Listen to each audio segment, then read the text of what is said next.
if you are watching this in post, I mean like after the stream, feel free to skip ahead. There's a timer on the screen that lets you know when we're starting. If you're watching this right now, let me know if you can hear me. And go get a drink or something. Thank you. What's up, Mango Cheesecake? Nice to see you.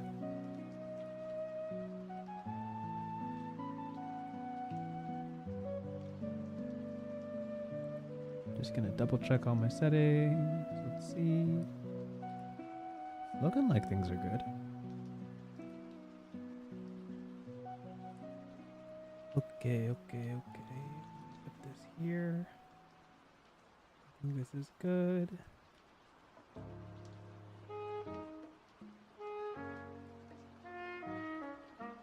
I feel like I'm forgetting something. Did you know that scene in Harry Potter where Neville's talking about the Remember All? And I quote it all the time. He's like, this is a Remember All. It turns red when you've forgotten something. And then he says, yes, problem is I can't remember what I've forgotten. That's what I'm feeling right now. Oh, I should probably, okay. I got it. I gotta load some website links. No problem. We're so fine.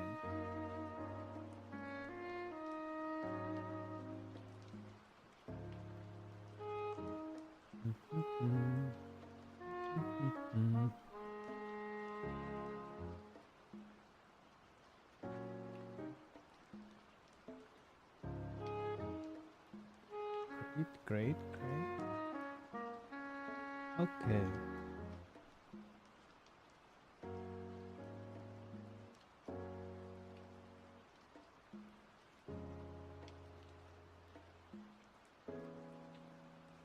Alright, we got like 3-ish minutes left. I'm pretty sure I'm good. Pretty sure. Is there anything I'm forgetting? I don't think so. I do not think so.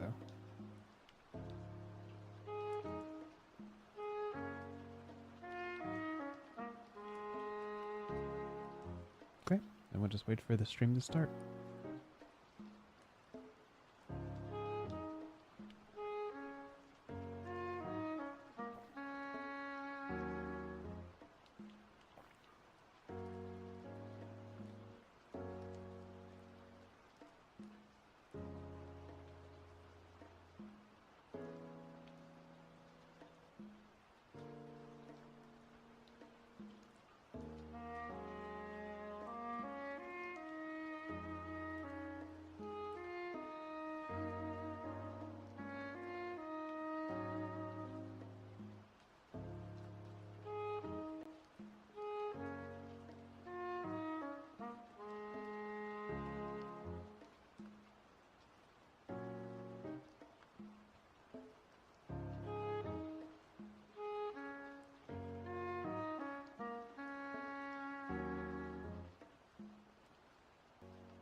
Welcome to the stream. Or welcome back.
I'm muted. I've been talking to myself for 30 seconds.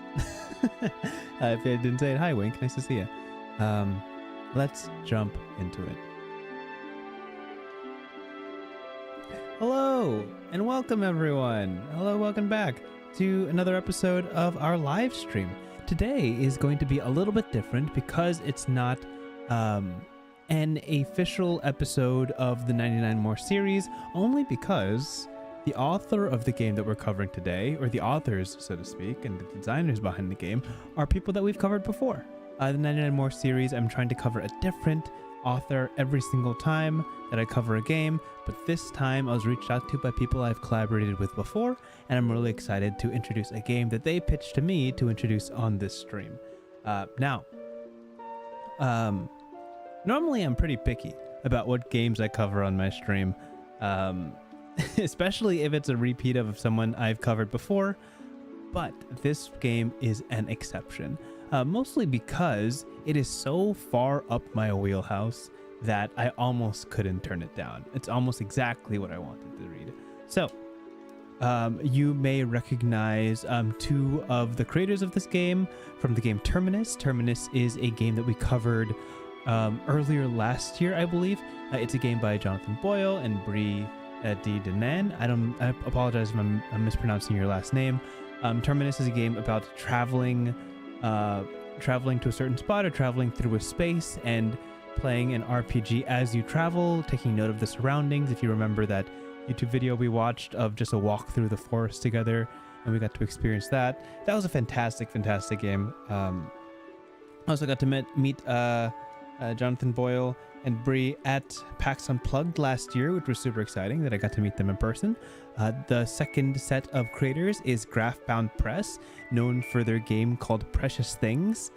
This is a combination of Lucas Zeller and Emily Entner. Precious Things was a game about little dragons collecting their hoards within the space that you're playing in, or the room that you're playing in, and you guys get to experience the world, the big world of small people, and it was just so nice to have a little dragon game. And I feel like the game that we're going to talk about today is kind of the evolution of that, which is why it's so exciting for me to introduce. The game is called Bonds Between. Bonds Between is a game that is played between two players, or it also can be played solo. I believe there's a solo option, but very specifically it focuses on, as I understand it from the description that I read, playing as dragon neighbors. You live in a space adjacent to another dragon or another mythical creature, so to speak, and you kind of balance out the dynamic between you and this very close person. This is a duet game. It's very cozy and involves I believe a deck of cards that you personally modify and edit and change as you continue to play the game, so you have a relic of the game after you're done playing it. I don't know much more about that game, but that's a pretty solid pitch. They sent me the artwork, the art assets, and there's these awesome dragons, one in particular that you have to see, at least from my perspective. But I would love to get into this game. These creators are incredible people, and I am just so happy to be covering this, I believe, a week after the game releases, if I'm not mistaken. It dropped at Gen Con, and here I am covering it. So how exciting. So we're going to dive into it. I'm going to show you where you can find the game, and then we're going to dive into the game itself. So, cue slide. Fantastic. Bonds Between. Okay, so this game is created by a combination of Breitbart Games and Graphbound Press. Again, the creators of the game Terminus and Precious Things, both games I've covered in the 99 More series. Can you see this guy? Hello? Where is he? This one. Oh my gosh. Is that a winter dragon? It sure is. When I saw this, I freaked out. I'm like, dang, right on the nose. I love this guy. I have no idea what he's about. I have no idea what context in which he exists, but I know there are other seasonal dragons available in this game that I'm going to get into. So this game is available on, wow, I zoomed in way too far and now I gotta fix that. This game is available on itch.io. It's officially released digitally. You can find it here. You can also find the physical version, or at least pre-order, as I understand it, the physical version on the Breitbart Games website, which is breitbartgames.com. This is the game we covered before, which is Terminus. They've also made, I believe this was their bestseller at PAX Unplugged, which is Axolotl with a gun. And then this, of course, is a link to the digital and physical versions whenever the physical version is printed, which is fantastic. If you want to find a preview version for yourself before you buy this game in full, you can always go to this, which is the preview edition of Bonds Between on the Breitbart Games itch.io page. So it's a little preview of what this game is all about, not the full thing, but just enough for you to see it and experience just a little taste of it before going all the way in. Jason says, how was Gen Con? I didn't go this year. I went last year to Gen Con. A bunch of my friends went to Gen Con this year. I decided against it just because I had a lot planned and I was busy prepping other things. But I will be at PAX Unplugged, which is in Philadelphia, I believe November this year. So I will be there and hopefully I'll see a bunch of these people when I get there. But yeah, oh cool. I could probably just look up Craftbound Press, who's the other two of the 4-person team that created this. Craftbound Press is incredible. Their visuals are amazing. I believe I have to credit Emily Entner for, look, oh my gosh, there it is right there. You see that? The Precious Things art was incredible. I used it in one of my YouTube shorts recently about dragons you don't have to kill and games that focus around that. Precious Things is available right there. So really cool. You can also find Bonds Between here. Right there. Stellar. Wonderful.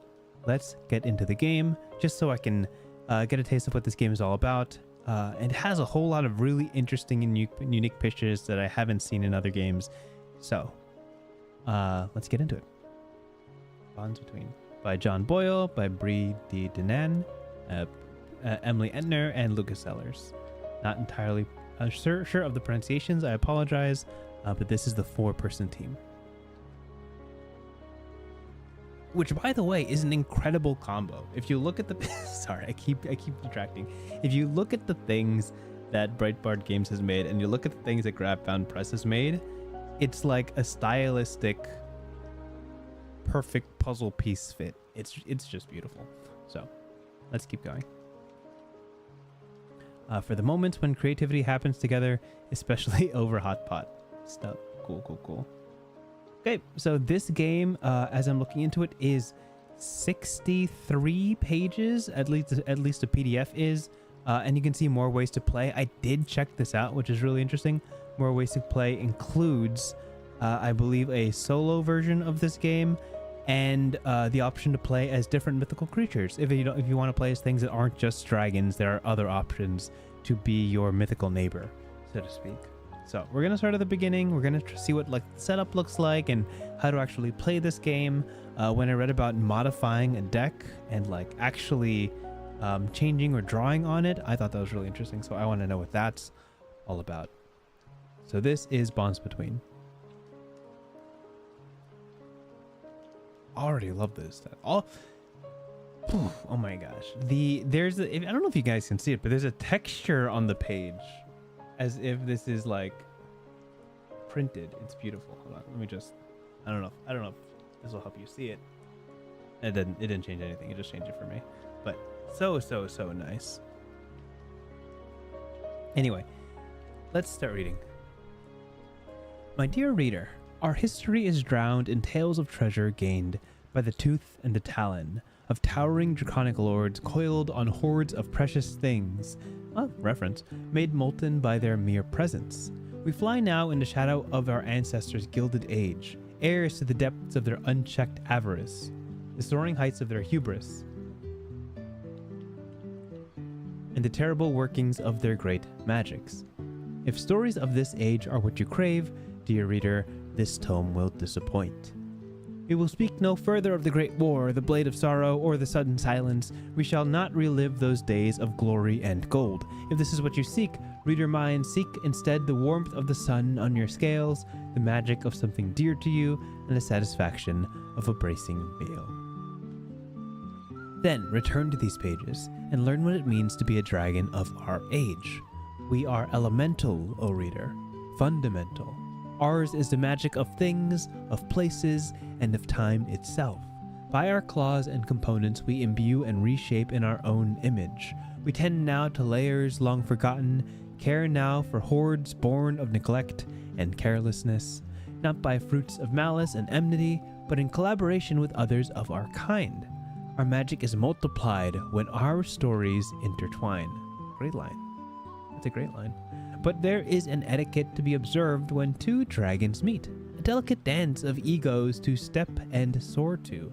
And reader, with care and luck, the burning ember of something new made together. It is this ritual of restoration these pages concern themselves with, and I hope for our sake, reader mine, that so too do you. Excerpt from a treatise on dragon etiquette by Caecilius Mothwing. Cool. Wait, what are these credits? Give me a second.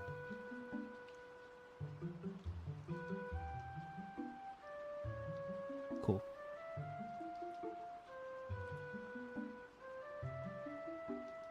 I'm squinting. I'm squinting at this.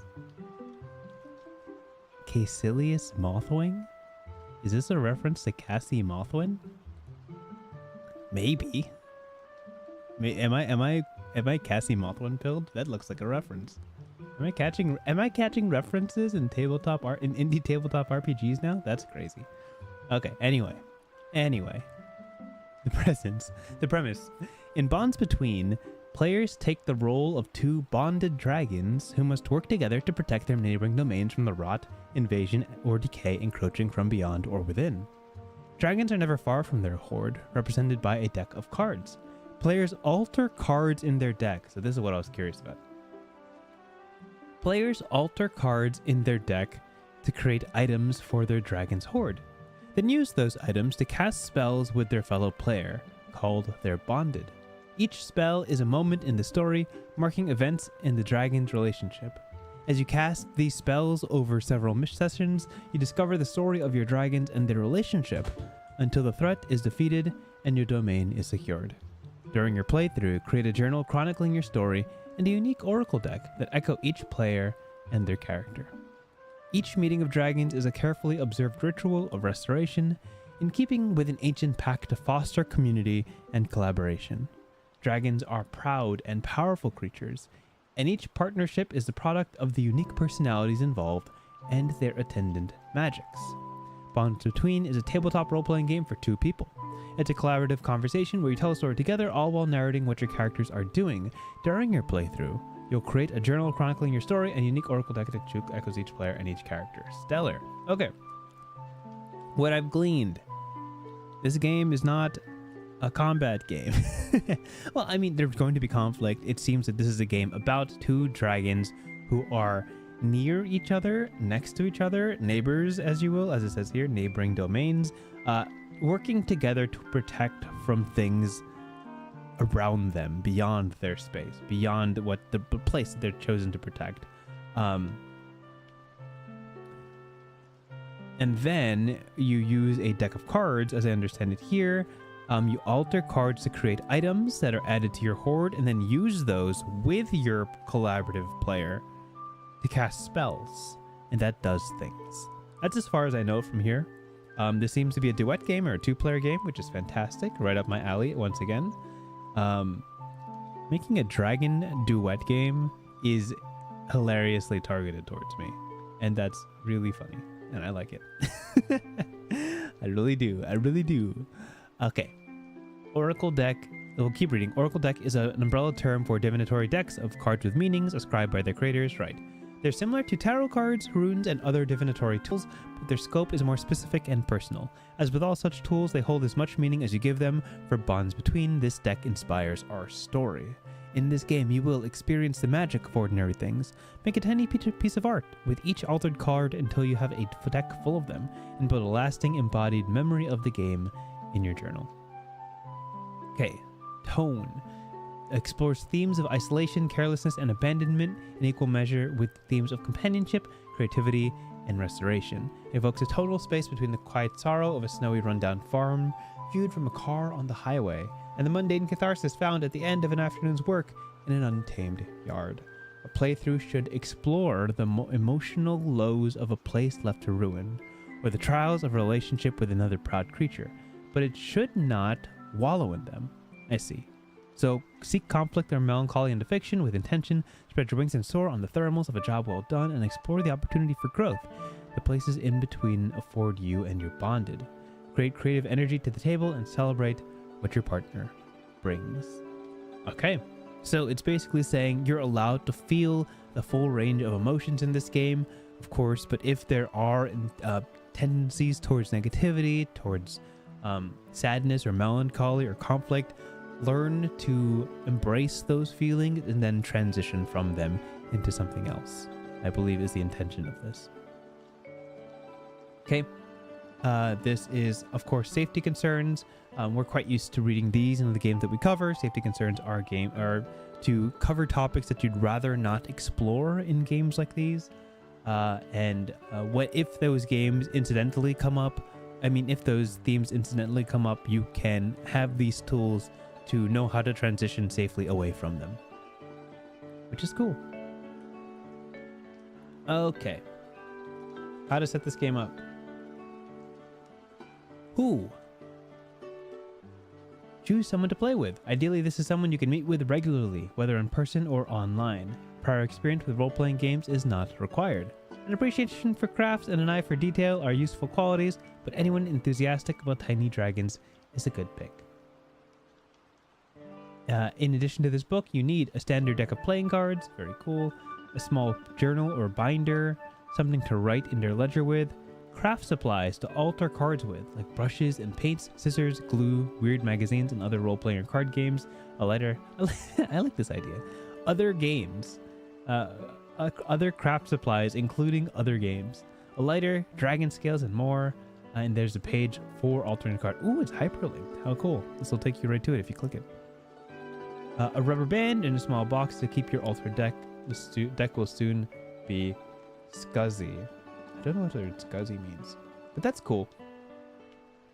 I think this is an unexplored corner of tabletop RPGs, or at least not as loudly expressed as others. The permanent change of game supplies. You know, like some, obviously you look at board games and all of their things in them are supposed to be reused multiple times, you know, meant to last, so to speak, through multiple playthroughs. But there's other games that very specifically target the creation of something during it. Very specifically in this one, it's saying, hey, you're going to take a deck of cards, but by the time you're done with the game, the deck will no longer be a playable deck. It will be changed, altered, suiting what you needed for the story to happen. And then when you're done playing, it becomes a relic of what you've created, so to speak. It becomes a way to remember the story that was told, which is super cool. Okay, choose a comfortable place to stay. A place should be one you frequent, one you find pleasant, or at least one that can be home to a pair of scissors, pens, markers, and a handful of supplies with which to alter the deck. How long? Bonds Between is played across 4 sessions called seasons. Each season takes 2 hours to play, and the rest take an hour or 2. The first season takes 3 hours to play, and the rest take an hour or 2. Oh, cool. Okay. So this is around a 5... Let's see. 3... There's 4 seasons. 6 to... I'm doing math as quickly as I can. 6 to 9 hours across 4 playthroughs, which is cool. The first season is longer to allow plenty of time to chat, organize supplies, and read up on proper rituals before enacting them, and of course time for snacks. You can choose to play a shorter game covering 1 to 3 seasons instead of 4, and that's in the More Ways to Play section. This More Ways to Play section, I believe, is rather long, because this PDF has 63 pages and More Ways to Play is page 41. So at least 20 pages of optional material, which is really cool. Okay, we're entering into, I believe, character creation, which is cool. I guess as long as you want it. Yeah, Jason, honestly, so true. I played a duet game with one of my friends. The back of the book said like 4 to 6 hours, and we played it for 20. We played it for way longer than that. I think longer than 20 hours. I want to say closer to 24-ish across 6 to 8 sessions. So as long as you guys are having fun, just keep going, you know? This game very specifically has 4 seasons, so it is kind of a chronological game. So unless you're really, you and your second player really love vamping, I imagine that there is a predetermined end to this playtime or this storyline, so to speak. But of course, a season can be as long as you want. Okay, so playing the game, this is we're entering into character creation. So we tell the story of 2 magical creatures sharing a lair or domain using a set of altered playing cards. Our story takes place over the course of 4 seasons. In each season, we try to handle a threat that endangers our domain. Each season, we can cast up to 3 spells to deal with the threat. Successful spells move the threat away from our domain, and failed spells bring it closer. In a year or so, we'll either heal our domain and thrive within it, or be forced out of it and carry the scar of its loss into a better life elsewhere. Oh, how cool. Okay, so it very much is like a protect our home kind of situation, where you're cohabitating with another magical creature, which is neat. It says here, you are a dragon, a creature of magic and myth. When maps... Ooh, another nice flavor blurb. Let's read it, because it seems to be written by the same mysterious CM. You are a dragon, a creature of magic and myth. When maps were full of blank spaces, our kind ruled the world, holding inscrutable knowledge and unimaginable wealth in our talons. The castles and dark caves dragons once ruled have become condos and Dodge caravans. Things haven't really been the same since the Industrial Revolution. In this housing market, you're more likely to meet another dragon in an empty parking lot or an abandoned building than a battlefield. These days, dragons aren't the mountain-cracking monsters we once were. They're the size of a house cat. Most of us live unseen or unremarked among the humans who used to fear them. Still, every dragon remembers what it was like to sleep curled on a throne of piled gold. Lords of their own realms, a dragon keeps what is theirs. Love it. Thank you. Okay, we're entering into character creation. Turn to the more ways to play section to play as goblins, gorgons, or sphinxes. Ooh, that's cool.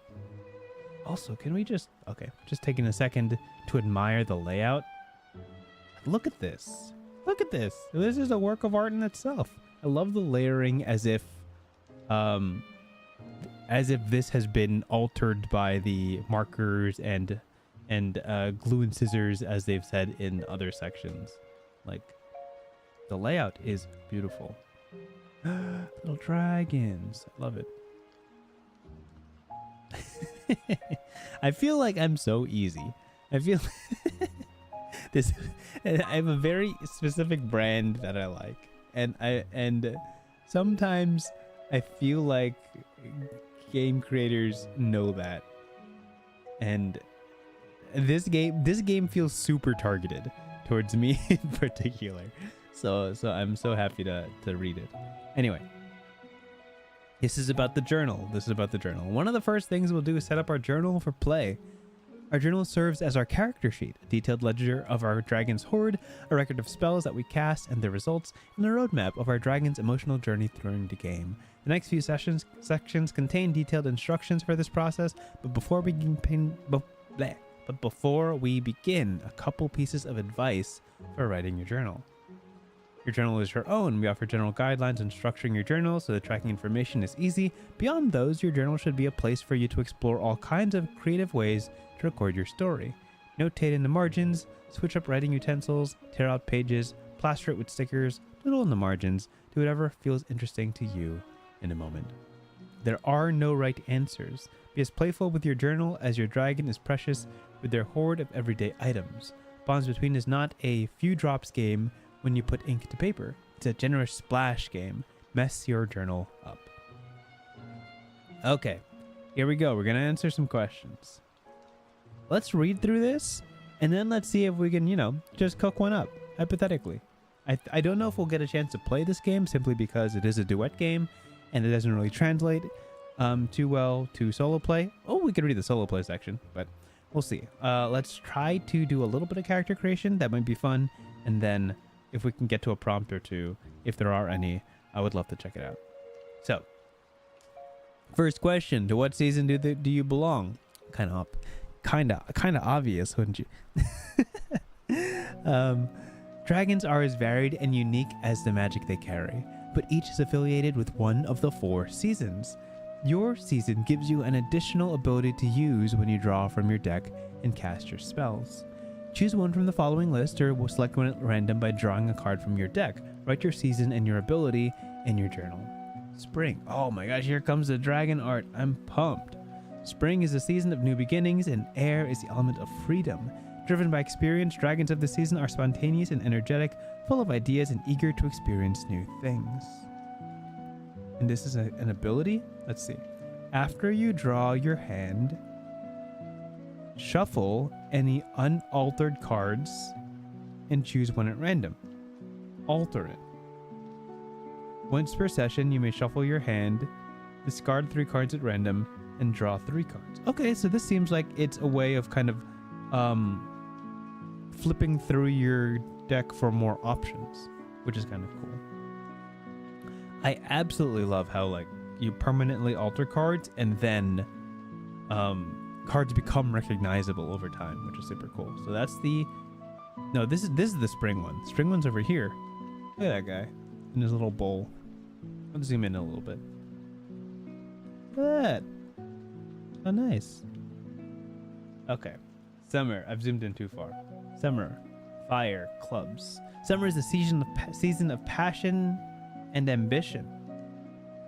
Affiliated with the element of fire, motivated by competition, dragons of the season are creative and relentless, eager to set things right or see their ideas made real. Overheat is the ability. Before you cast a spell, you can search your deck for a card and draw it to your hand. When you cast a spell, remove the drawn card from your deck permanently. Ooh, it is no longer a part of the game. If you do, draw a card from your deck and alter it.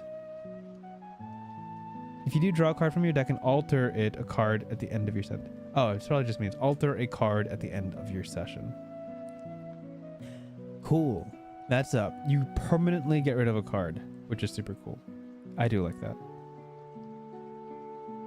Oh, this game seems fun.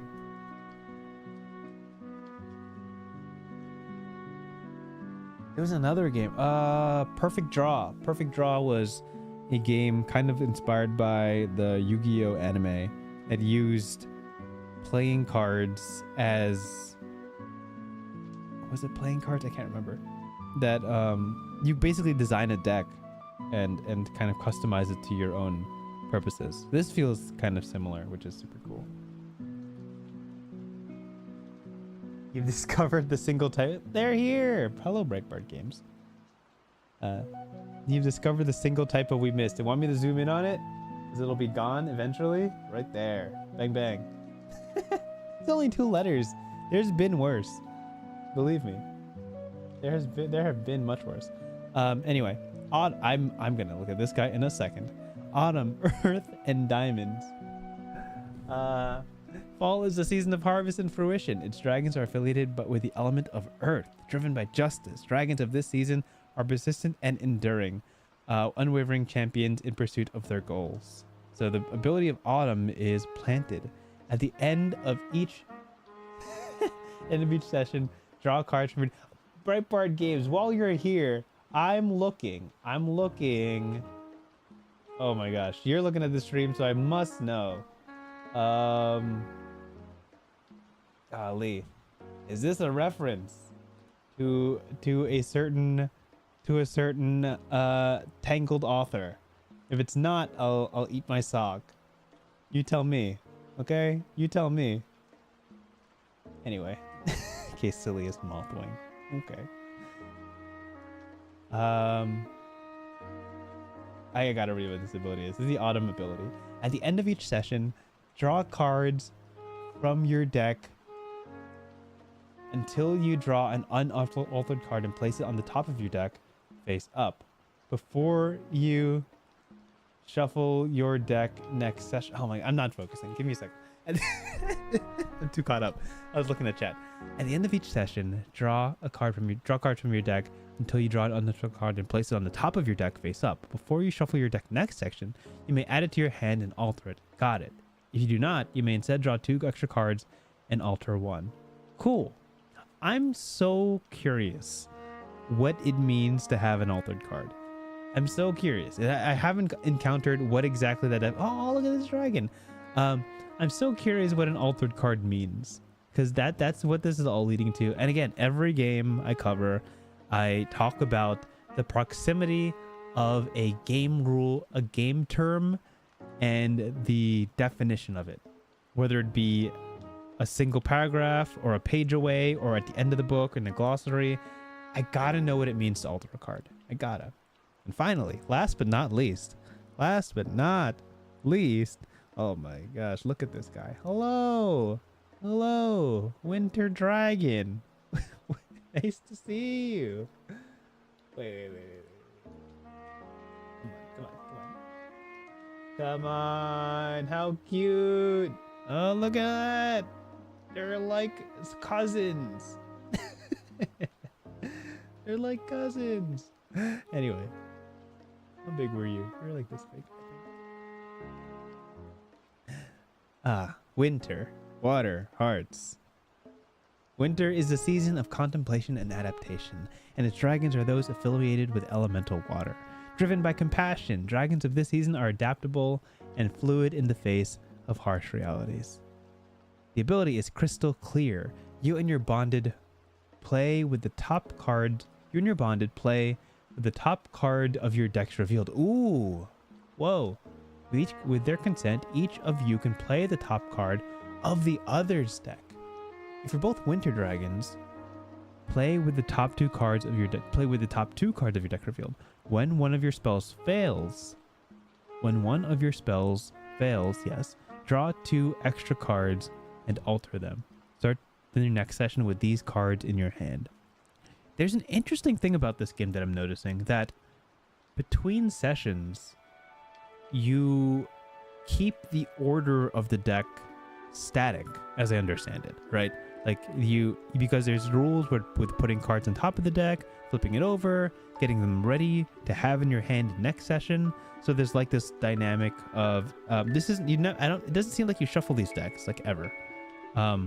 Or it says right here, before you shuffle your deck next session. So you shuffle it every session, but you remember what's on top, so to speak, which is kind of cool. Okay, neat. All right, what do you hoard? I actually don't know if I was referencing something with Caecilius or not.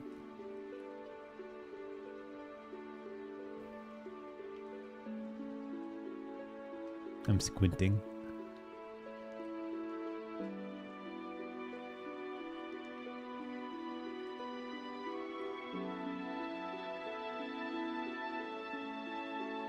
I'm just gonna type it in chat.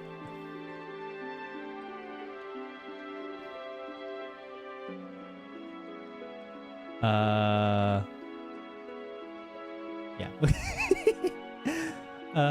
Okay, anyway, let's figure out what the heck this deck is all about, because I'm so curious. Okay, we're talking about hordes. I'm sorry. Oh, come on! Right, board games. I can't believe it. I was about to ask you if you commissioned her for a page or 2, but I understand now it's just a reference, which is very funny. Okay, anyway. That's why I checked the credits. Anyway, let's keep going. What do you hoard? Is a dragon Sona? Oh, okay. No. Well, I guess now she does. Anyway, what do you hoard? Choose an item you hoard. This informs the story you tell together, which helps you choose which alterations to make your cards. Dragons of the present day are guardians of richness who see the value that others overlook. Pull a card from your deck and choose from the following list: Spring, Air, Spades, Chargers, Feathers, Olive Oil, Tea. And then these are like things that could be around, I believe. Candles, magnets, rubber balls, words, bottle caps, leaves, pillows, binder clips, pencils, scarves, seashell stickers. Whatever you choose, consider how it's a part of your dragon's identity and allow it to inform your actions. what your dragon hoards should represent one of their fundamental desires. Right. It should also be something you would find in your own environment without too much trouble. We are, of course, a backyard to the dragon.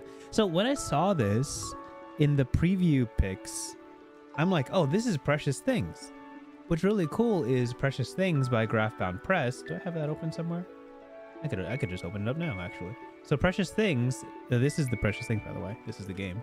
By Graphbound Press, Lucas Ellers, Emily Antner.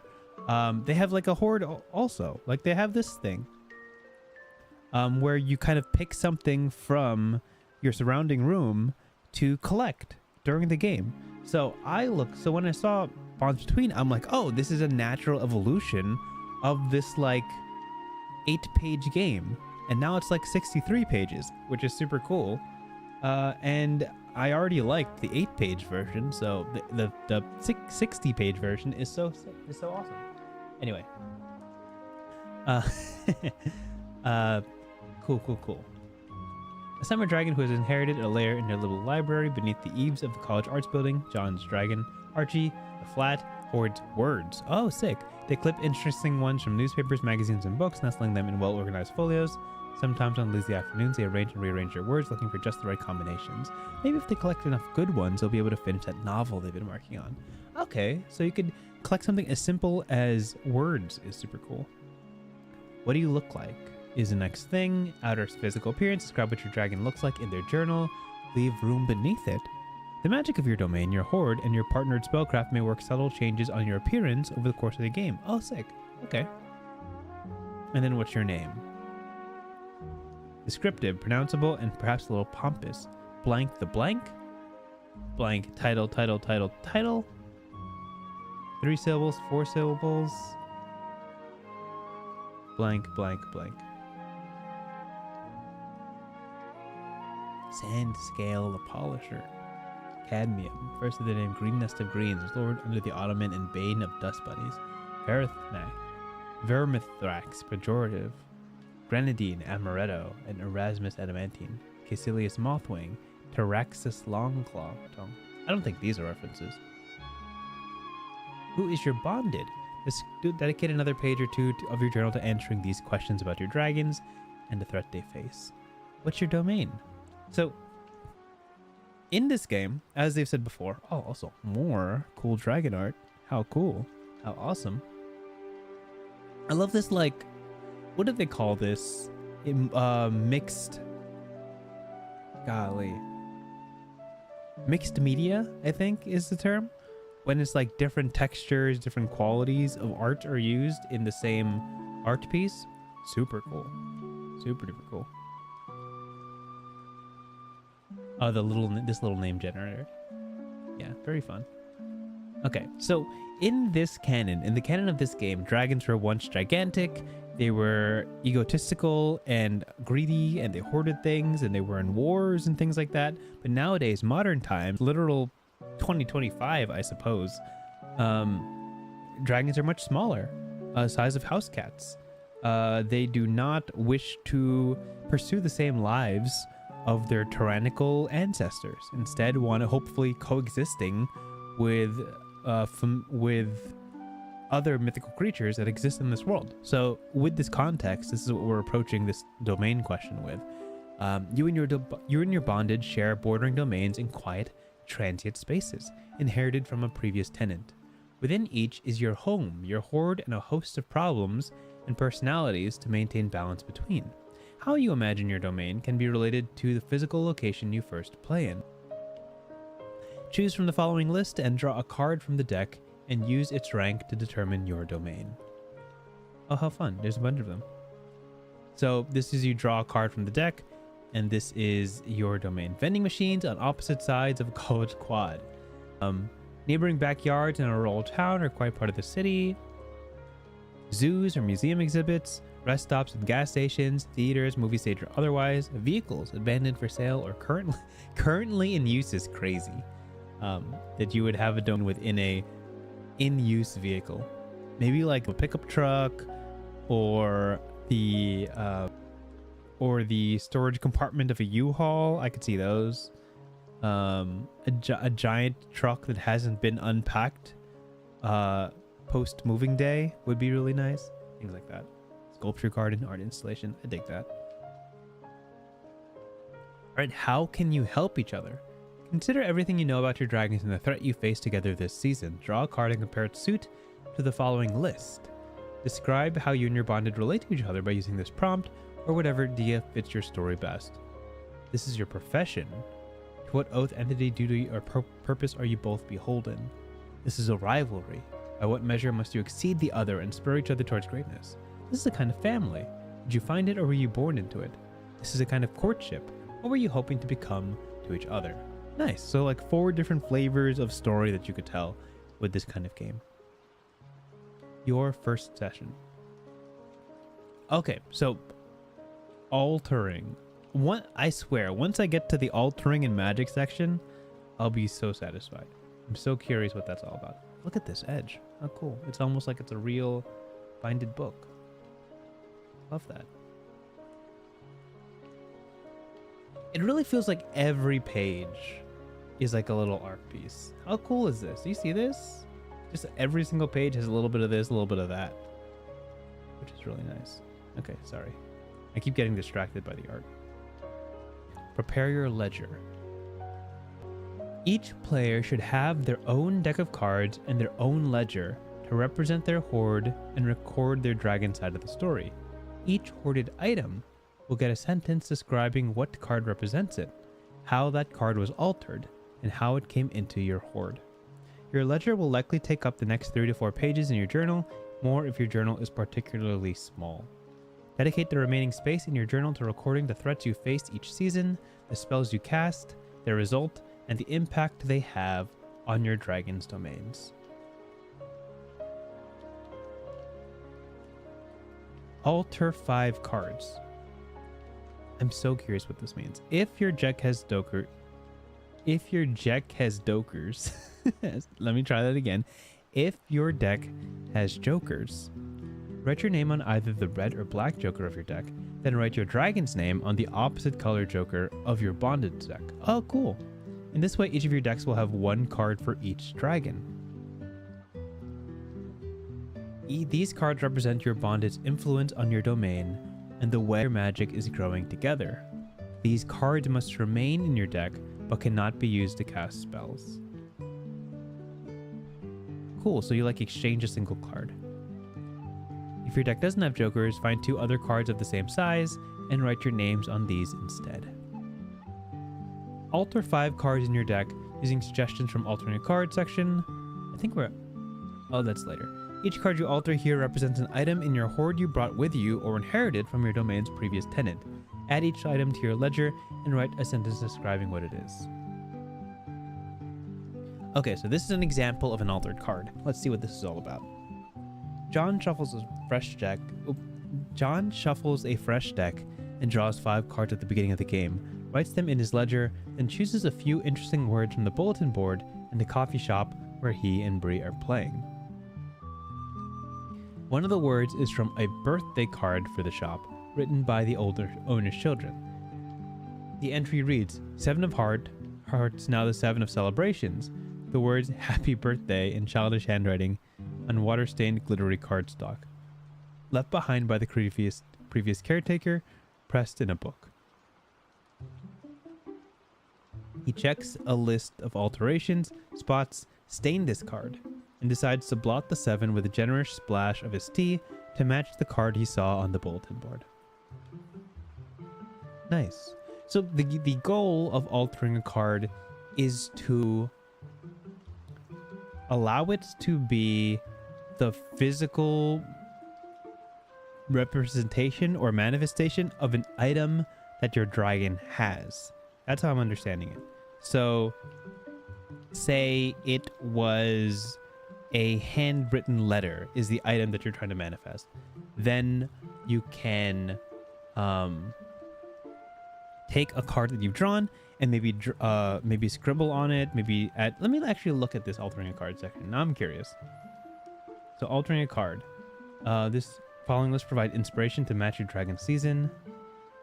So these are examples of ways you can alter cards to make them represent something else. Oh, there's so many options. Mark the card with an alchemical symbol, use a hole punch, remove the corners, score a design, deboss your card, tear 2 cards in half and tape them together with the wrong half. Ooh. Rip a card and then sew it back together, tear 2 cards of the same suit halfway through and slide them together, cut a shape out of the card but leave all 4 edges intact, punch or poke holes on the pips of the card, cut a card. There's so much cutting. Burn a card, burn out center part, tape a design, melt hot wax, fold a card, write a small playlist. Yeah, look at all these different options.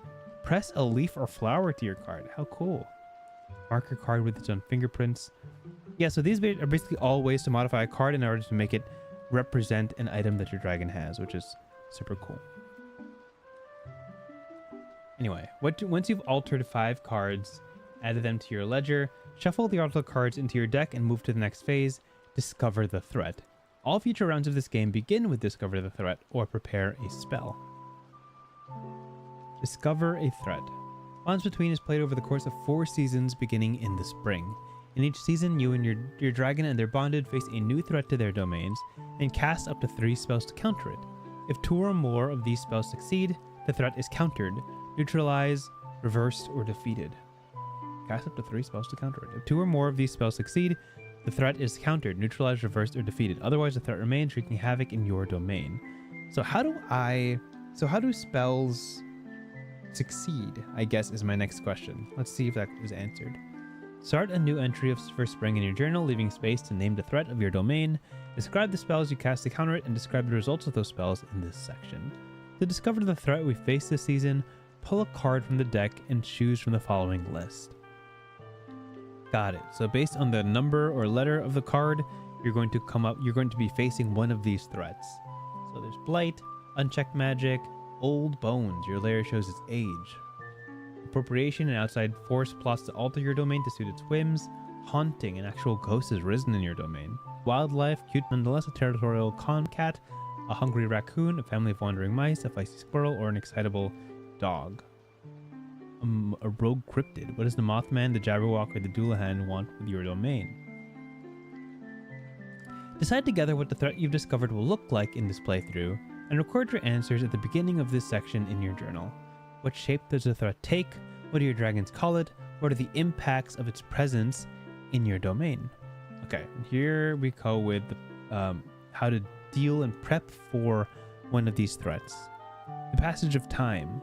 Discovering a threat, planning your spells with your bonded, and casting them takes time.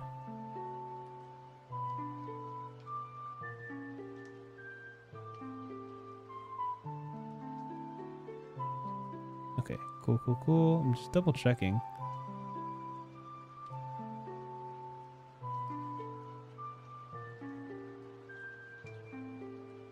How far back am I buffer? I should finish the stream before I say anything else. Let me just make sure this stream finishes. Hopefully. It seems like my internet's been not that great this whole stream. But hopefully when I finish, it'll save everything that I've said. And if it didn't, then I do have the recording that I could post later. So be it. Okay, so figure out how this. So these are the 4 seasons. Again, there are 4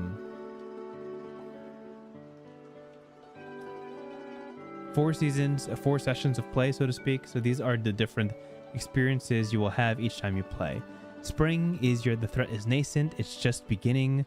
If you encounter a nascent threat, alter a card from your deck. You've each discovered a previously unknown item the threat left in its wake, or new magic has awoken in a mundane item. So this is kind of the reward of being a nascent spring threat. Summer threat is rooted. If you counter a rooted threat, alter a card from your bondage deck. You've learned enough of each other's magic to improve it through collaboration. Each time a spell fails against a rooted threat, each of you draws a card at random from your bondage deck. Remove these cards from your respective decks. They can't be used in future spells. Autumn. The threat is defining, inescapable, and visible throughout your domain. Each time a spell fails, choose 3 cards you and your bonded played to cast a spell. Remove these cards from your respective decks. They can't be used in future spells. Winter. Threat is critical. If you counter a critical threat, it is driven from your domain forever. This marks the end of seasons and the end of this game of Bonds Between.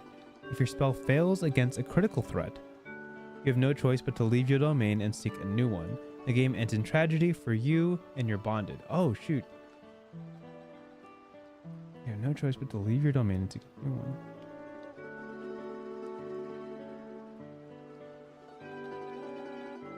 Oh, so this is kind of a do or die situation with Winter. When you counter a threat or fail a spell, turn to page 34, ending the game. If your first two spells succeed, you can move to next season and discover a new threat or cast a third spell without the pressure of imminent threat. You cast a third spell instead of describing in your journal how it counters. Describe what fundamental and aesthetic changes your dragons make to their domains with it. Ignore any consequences if you fail this spell. After you cast 3 spells, the season ends. If 2 or more of your spells succeeded, the threat is countered. Gain any benefits your season provides for countering a threat, of course. If less than 2 of your spells succeeded, the threat remains in your domain. Instead of choosing a new threat at the beginning of next season, use the same threat. Describe how the threat worsens in your journal's entry for the next season. I see. So if you don't beat a threat, you just bring it to the next season and make it worse, as I'm understanding. Okay, so this is what we've been wondering, how to confront the threat. To confront the threat to your domains, you must cast a ritual spell with your bonded. Ritual spells among dragons have certain requirements. Explore your hoard for a treasure, select a gift for your bonded, and exchange gifts with your bonded. Explore your hoard. The first step of every spell is to gather the hoarded items you will use, shuffle your deck, and draw a hand of 5 cards. Select a gift for your bonded. Select a card from your hand and alter it, using suggestions from the altering a card section. Got it. This is a circle that I'm sure... Yeah, this is the seasonal flow. This is the 4 sessions or 4 seasons, and then the 3 spells we use per season.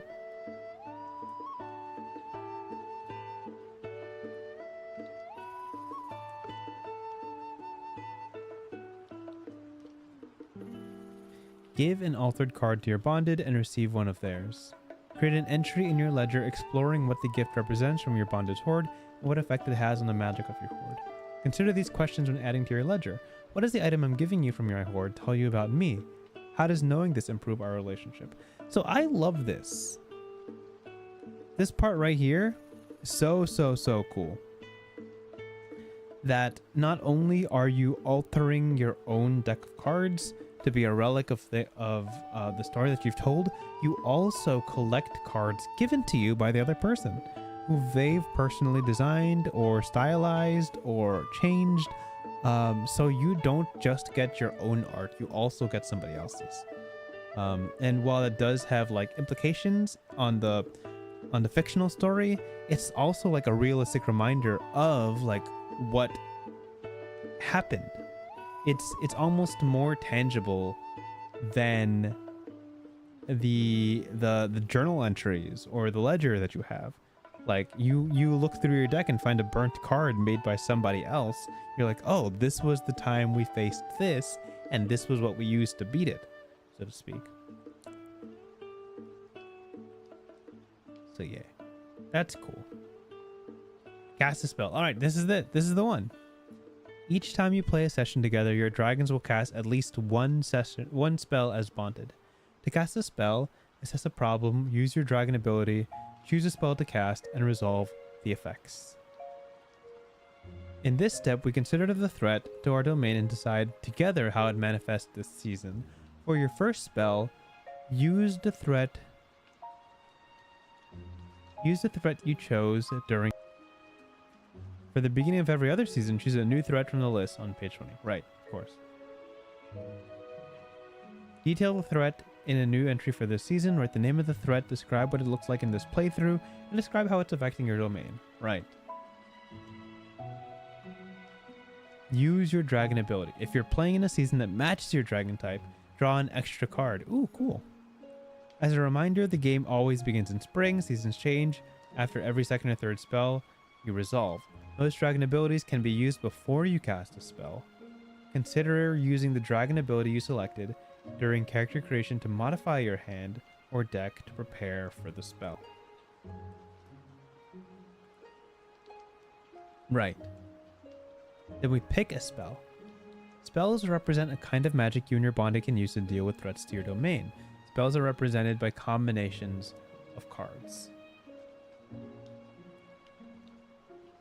Choose a spell you and your bonded plan to cast by playing cards from each of your hands to match the combination required by the spell.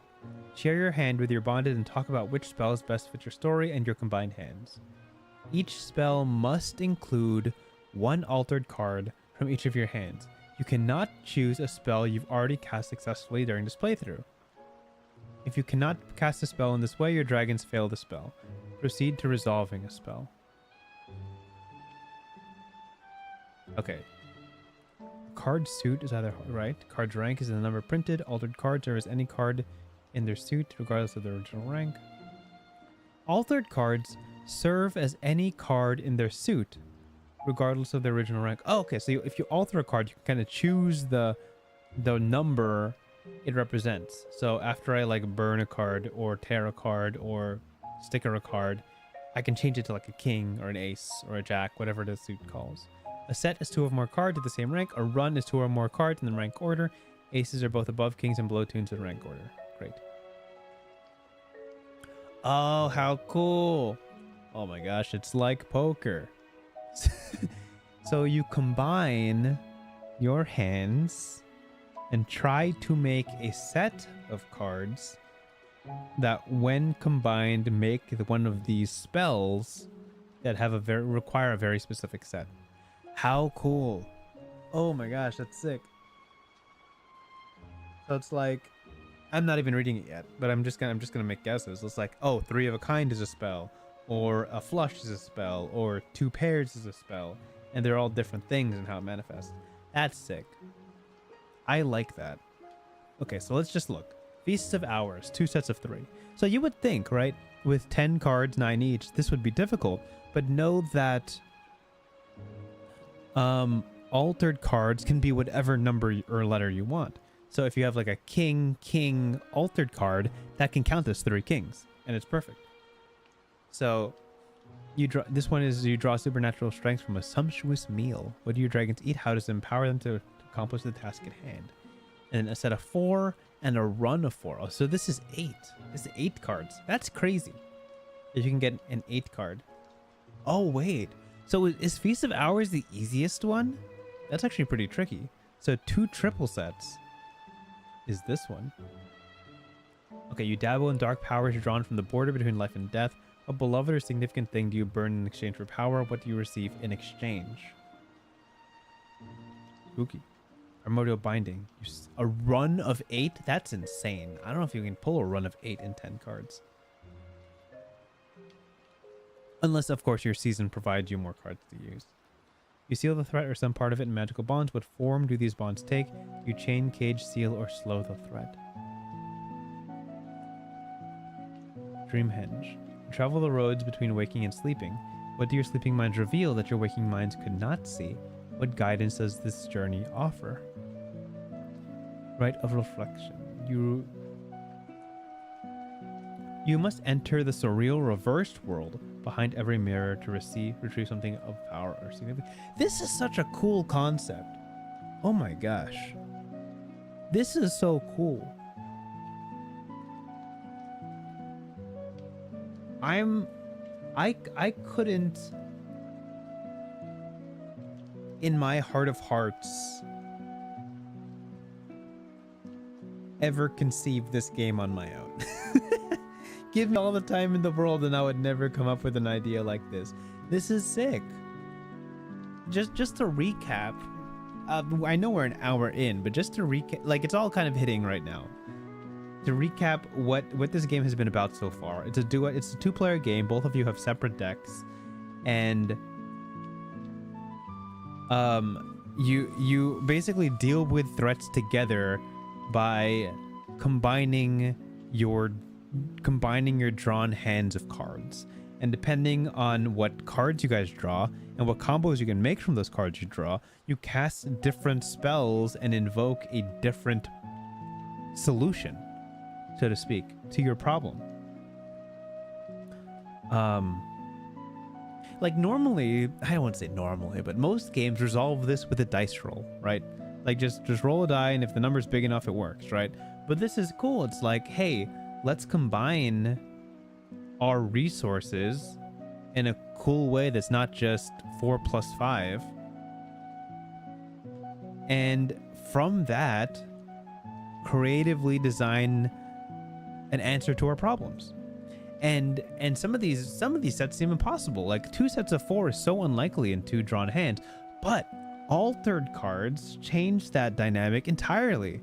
That your altered card could be a 4 or a 9 or a jack or a 5, whatever your combo needs to happen, the altered cards can be.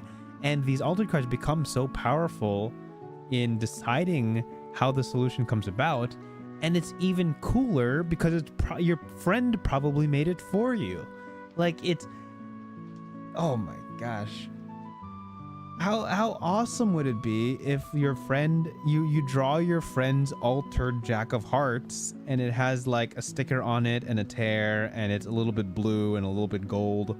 And in the fiction, it's like a gift offered to you by your neighbor to help you solve a problem together. It's sick. It's such a cool, oh my gosh. I love that. I love that. That's really good. That's really good. That's really good. That's all I have to say about it. Dang, that's stellar.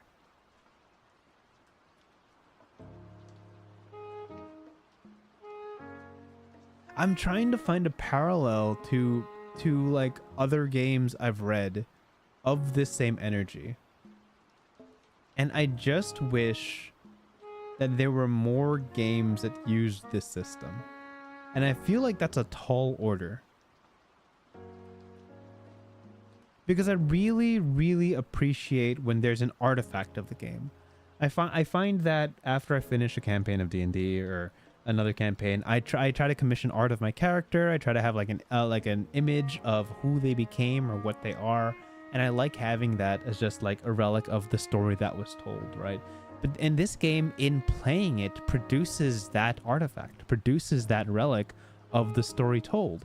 And you can look at certain cards and remember the usefulness of the card. And it's not just something you made, because you know what, like my drawing skills are not amazing. Like I'm not great at art. So if I read my own journals, I'm like, that's okay. But if it was given to you by a friend and they made it, how much more precious is that thing? Pun intended. It's so good. It's so good. Golly.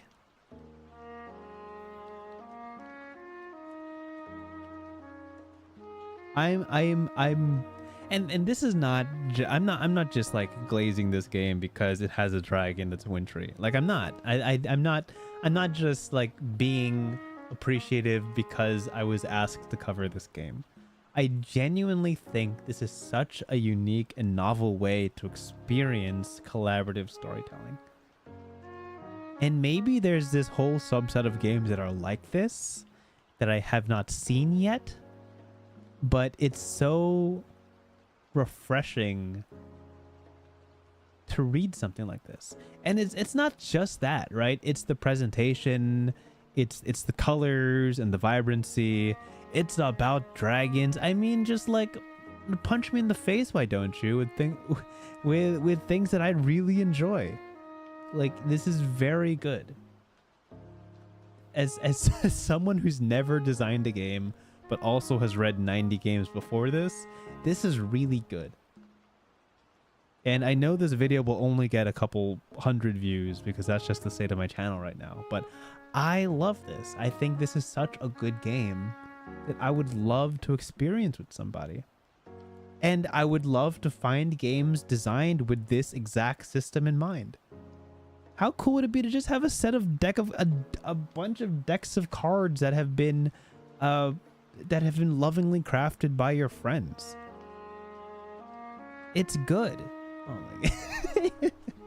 People, who's in this chat? Who's in this chat that would appreciate this like this? Anyway, I feel like I kind of get it. I get it. If the spell can be cast, then you win. If you cannot cast the spell, then you lose, and you get 3 chances to draw cards and alter them. And as the seasons progress, you are forced to alter more cards, fail, or have to reiterate, or plan something new. And as just time progresses, you exchange more things, and you become more and more close because you've exchanged so many things with your neighbor. And it's a cool little thing where it's like, hey, you have so much of my stuff. Know that I gave it to you because I trust you, and that's sick. That's cool. I feel like I get it. I like that. That is such a fun thing. I think it's so. I thought that reading Precious Things by Graphbound Press was something that just tickled my fancy, and it was like, oh wow, I would love to, you know, collect coins and paper clips and buttons around my room, right? But I feel like this takes that concept and elevates it, and it's just like, actually, we're gonna create art. We're gonna do something that will be a testament to itself. It's sick. This is about how the story ends. This is about how the relationship changed and what happens now that you have either protected your domain or are forced to leave it. Do you stay together? Do you go your separate ways? Is there tension? Is there rivalry? Is there support or camaraderie? That is something you resolve once the story's over, right? Then what do you do with it? You just keep it. Oh, you can continue it. Oh my gosh, you guys, think of everything. Play a new game of Bonds Between in which your dragons explore a new year in this place in their relationship, and you just keep the deck and do it again. Oh my gosh, how fun.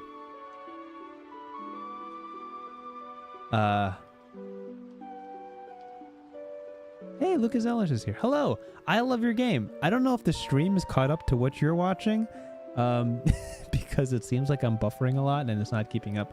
But yeah, love it. Oh my gosh, watch this the whole way through and you'll watch my brain explode. Somewhere along the lines. So how cool. This game allows you to build a bond. The deck would eventually just be full of altered cards and just full of things that have already been used, and eventually just not usable anymore. And maybe you just either do a new deck, retire the deck, things like that. Very, very cool. Love it. And this is how you alter the cards. We already saw this. I did want to show you something quickly. Show you something very quickly is what I meant to say. Goblin rules. There's goblin rules. I'm not gonna dwell too long on these. Hey, look at that art. Beautiful. There's Gorgon rules. How fun. I think Sphinx rules, they said. Yeah, Sphinx rules. Oh, it's a cat with wings. How could you not like that?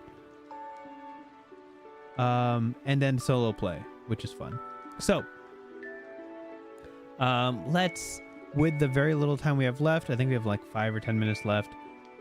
We can talk about just the character design and go from there. So, if I were to make a character, right? If I were to make a character for this game, obviously I can't play it right now just because we have so little time. We could try the solo rules, but honestly,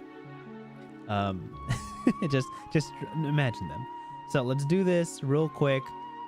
Who are you? To what?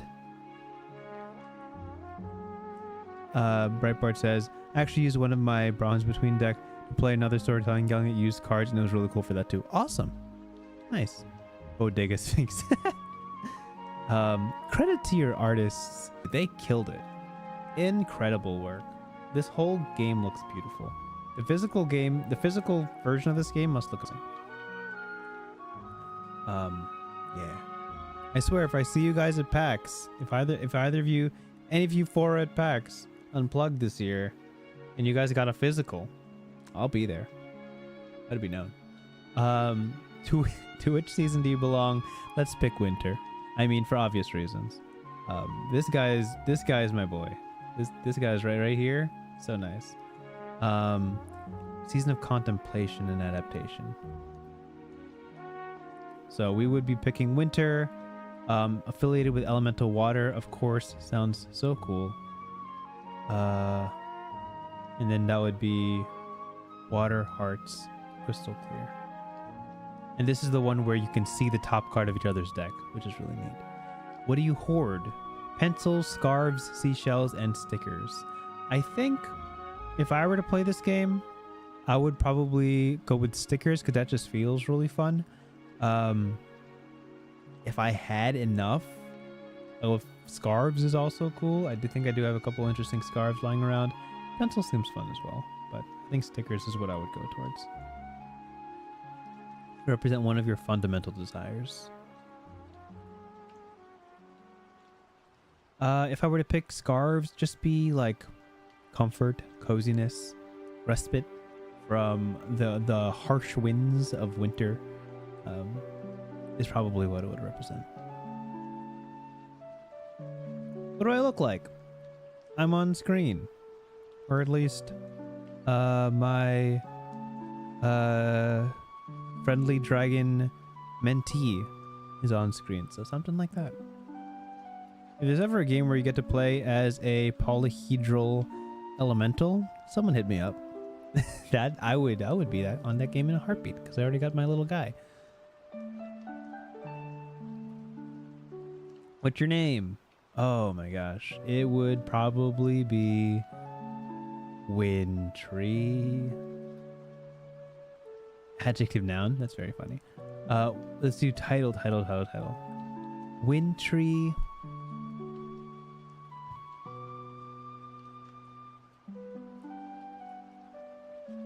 I'm dreaming of cool titles that would be attached to my name. Purveyor of games. Bluest of blues.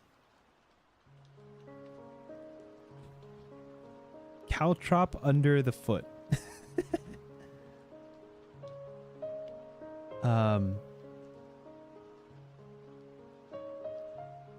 And speaker of long-winded tangents. That would be my title as a dragon.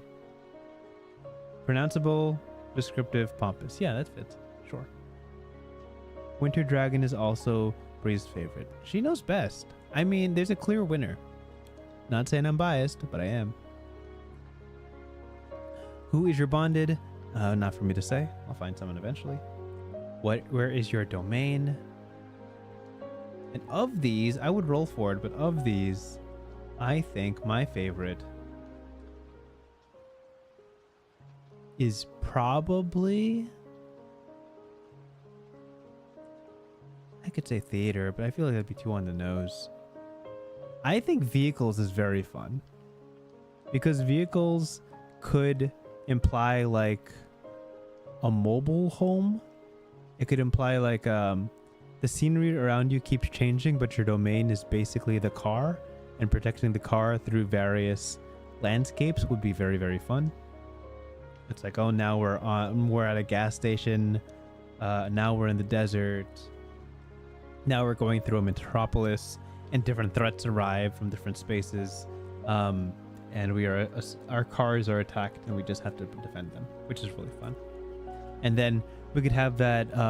We could play Charlie Puth on the last season, and the cars go in separate directions, and we have to decide if we're going to be going in the same car or traveling down separate interstates. And it's a real tearjerker, you know? It'd be a real moment where it's like these two cars that were traveling together the entire time are now going their separate ways because Paul Walker has somewhere else to be. And the movie would fade to black because we leave the ending ambiguous. And leaving the audience wondering is always very fun for speculative YouTube videos. So...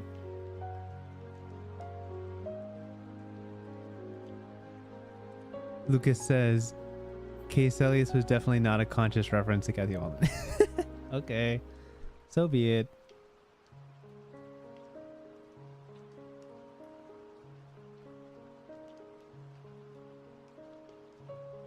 How can you help each other? And yeah, and then we would, I think it would probably be profession based. If I were to play this game with another person, I think it'd be really cool if like trunk dragon was a thing. Same way like bodega cat is like a sanctioned occupation for cats in bodegas. I think trunk dragon would be really neat and cool if it exists. That the safest thing for you to do when doing a road trip is to have a trunk dragon, someone who protects your luggage and things while you're on the go. I would like this specifically. Okay, and that's it. That's what I got. That's my character, and I'm sticking to it. This has been Bonds Between by John Boyle, Bree did Danan. I'm absolutely mispronouncing that. Emily Etner and Lucas Sellers. An incredible team up of Breitbart Games and Graphbound Press. Again, you could check them out at, and let me just pull up the Chrome tab so I could just tab through all the cool things. You can check them out at graphbound.com or breitbartgames.com or breitbartgames.itch.io to get the digital version or the preview version for free if you want to check it out for yourself before you buy it. As I understand it, physical versions will be available eventually, either available for pre-order over here. And these guys are just really cool and have a lot of cool games. So don't just check this out, check out all their other stuff like Terminus and Precious Things and Axolotl with a Gun and other things and other things on Graphbound's page. Oh, I've heard about this one. Gladysent. Oh, this is coming out later, some other time. Anyway, thank you guys for coming out to the stream. Next week we are covering Draconym by Cross Paths Publishing, I believe. That is next week. I don't think that game. I think that game released yesterday, so we'll be getting one of the few first looks of that game. If you want to check that out before buying it. And I've got all of August and basically half of September already booked. So we have games 86 to 91 ready to go. I'm pumped. I'm rarely this prepared for things. So thank you guys for tuning in. It was wonderful to see you guys. Please check this game out. It's so good. I will see you guys sometime soon. Next Tuesday, almost certainly. Have a wonderful night. And have a great week. And stay frosty. Bye-bye.